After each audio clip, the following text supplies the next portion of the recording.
নমস্কার, আমি অয়ন। একই কাণ্ড, যা আশঙ্কা করা হচ্ছিল এনসিআরবি রিপোর্টে সেটাই সত্যি হলো। পরিসংখ্যান বলছে 2024-এ বিদেশি নাগরিকরা এদেশে মোট 2544টি অপরাধ সংগঠিত করেছেন। খুব ভালো করে শুনবেন। তার মধ্যে 992টি ঘটনাই ঘটেছে পশ্চিমবঙ্গে। বাংলার পরে রয়েছে মহারাষ্ট্র। পশ্চিমবঙ্গে 2024-এ বাংলাদেশিরা যে গ্রেফতার হয়েছেন তাদের মধ্যে 976 জন ধরা পড়েছেন অভিবাসন আইন ও পাসপোর্ট আইন ভাঙার জন্য, মানে অনুপ্রবেশ।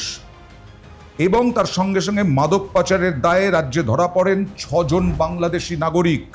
পরিসংখ্যান বলছে গোটা দেশে অভিবাসন আইন ভাঙার অভিযোগে গ্রেফতার হয়েছেন 1676 জন বাংলাদেশি। অর্থাৎ নির্বাচনের আগে থেকে 21-এও 24-এও বারবার যে অনুপ্রবেশের কথা বলে এসেছেন, বাংলাদেশি খেদানোর কথা বলে এসেছেন অমিত শাহ, শুভেন্দু অধিকারীরা, তার যথার্থতা রয়েছে এনসিআরবির রিপোর্ট অনুযায়ী। भाजपा का मुख्यमंत्री आने के बाद पूरे बंगाल की भूमि से घुसपैठिए को चुन चुन कर निकालेंगे, चुन चुन।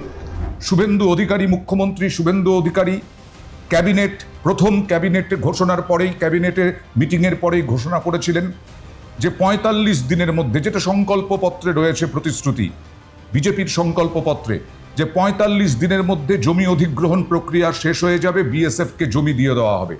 এবং সেটাই ক্যাবিনেটের প্রথম বৈঠকের পর শুভেন্দু অধিকারী আশ্বাস দিয়েছিলেন যে জমি অধিগ্রহণ শুরু সেই দিন থেকেই, বৈঠকের পর বৈঠক, এবং বিভিন্ন জায়গায় জমি অধিগ্রহণ করে 45 দিনের মধ্যে বিএসএফকে কাঁটাতারের জন্য জমি দিয়ে দেওয়া হবে। ল্যান্ড ট্রান্সফার প্রক্রিয়া শুরু হবে। ভূমি ও রাজস্ব সচিব তাকে এবং মুখ্য সচিবকে দায়িত্ব দেওয়া হলো 45 দিনের মধ্যে বিএসএফ এর প্রয়োজনীয় জমি হস্তান্তর সম্পূর্ণ করতে হবে। এখানে এই যে তথ্যটা, এই তথ্যটাতেই স্পষ্ট হচ্ছে কেন কাঁটাতারের প্রয়োজন। কত কিলোমিটার কাঁটাতার নেই, পশ্চিমবঙ্গের সঙ্গে বাংলাদেশের কতটা সীমান্ত, কত কিলোমিটার সীমান্ত, এই সব নিয়ে বৈঠক হচ্ছে, কতটা প্রয়োজন। ইতিমধ্যেই ভূমি ও ভূমি রাজস্ব দফতর বিভিন্ন জেলা শাসকের সঙ্গে এবং বিএলআরওদের সঙ্গে কথা বলতে শুরু করেছেন।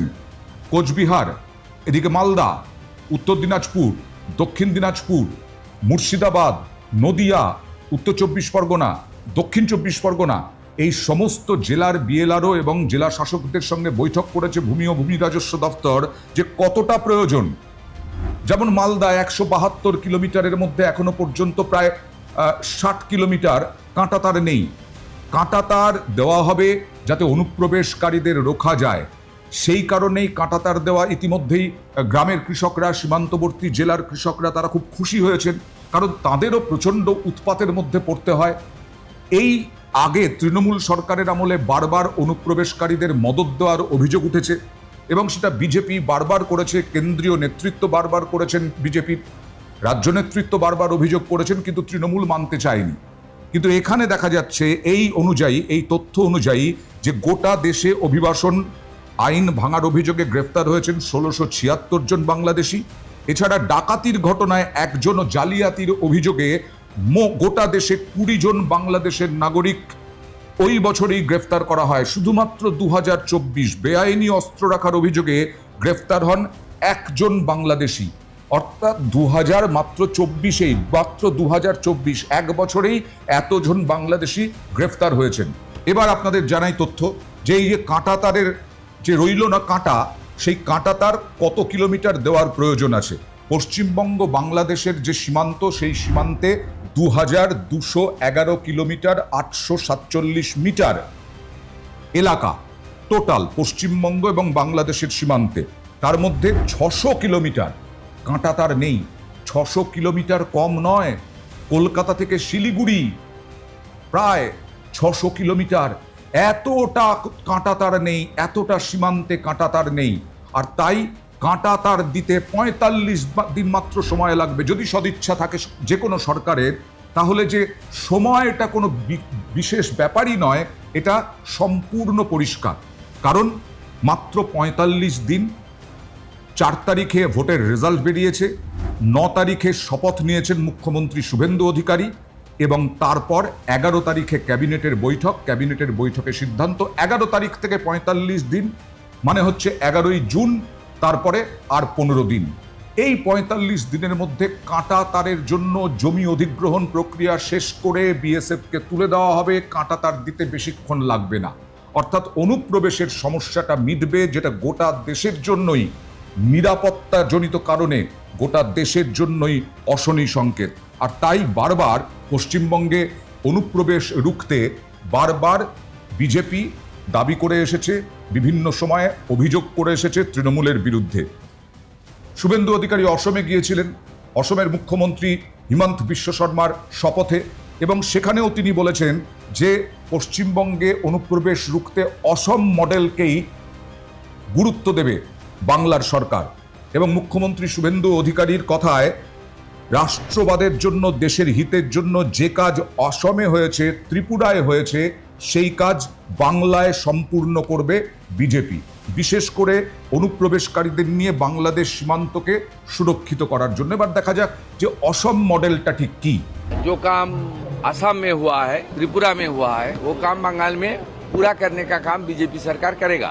खास करके घुसपैठिया इलीगल इन्फिल्ट्रेटर्स को लेकर और हमारी बॉर्डर, बांग्लादेश बॉर्डर को सुरक्षित करने के लिए असम ने जो कदम उठाया, वो कदम बंगाल में भी उठाना चाहिए। वो काम पहले कैबिनेट से हम लोग शुरू कर दिया।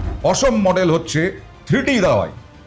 3D মানে ওই 3D নয়, 3D সিনেমা দেখা বা 3D প্রযুক্তিগত 3D নয়। এখানে হচ্ছে বিজেপি শাসিত যে অসমে অনুপ্রবেশ রুখতে এই দ্বিতীয়বার হিসেবে শপথ নিয়েছেন, তার আগে 5 বছরের মধ্যেই 3D দাওয়াই হিমন্ত বিশ্ব শর্মার।